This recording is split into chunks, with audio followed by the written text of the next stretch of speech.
Jangan biarkan mimpi Anda terkoyak hanya karena orang-orang menganggap itu tidak masuk akal. Soekarno mengatakan, gantungkanlah cita-citamu setinggi langit. Jika Anda mempunyai kemauan yang kuat, suatu saat Anda akan mendapati diri Anda beda daripada orang kebanyakan yang cuma bersandar kepada logika semata.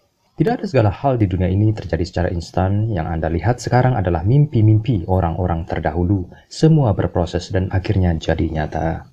Bukan masalah tidak ada dukungan, kurangnya fasilitas, atau persaingan yang banyak. Semua terpulang dari pola pikir kita, yaitu percaya atau tidak kita akan sukses.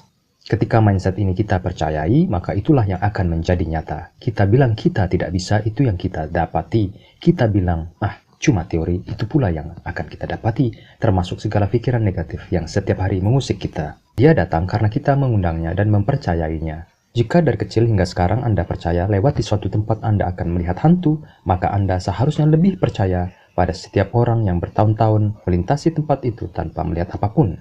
Percaya atau iman yang ada di zona aman adalah kekuatan yang luar biasa yang akan mengubah diri Anda. Jika Anda percaya kepada Allah, maka Anda harus percaya firman-Nya. Allah tidak akan mengubah nasib suatu kaum hingga kaum itu merubah nasibnya sendiri. Anda harus percaya sesudah kesulitan akan ada kemudahan.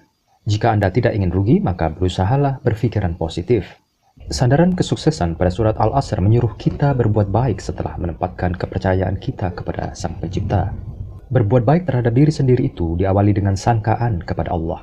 Aku bagaimana sangkaan hambaku kepadaku saja. Baik itu yang didapat dan buruk itu pula yang didapat. Jika Allah menciptakan kita sebagai sebaik-baik makhluk, maka kita harus percaya ada hal yang bisa kita rubah dari sekedar mengatakan, saya terima saja nasib, memang sudah dari sananya, mau diapakan lagi? Sudah banyak pesaing, nggak bisa bisnis. Saya nggak punya pendidikan tinggi, mana bisa sukses? Rubah cara pikir Anda sebelum terlambat karena hidup cuma sekali. Contoh apa yang dilakukan orang-orang sukses, mereka memvisualisasi mental dan mimpi sukses mereka, bahkan sebelum sukses datang. Bekerja keras untuk menggapai mimpinya dan mendapatkannya. Saya melakukannya juga, dan saya tidak perlu menyesali nasib karena tidak pernah kuliah.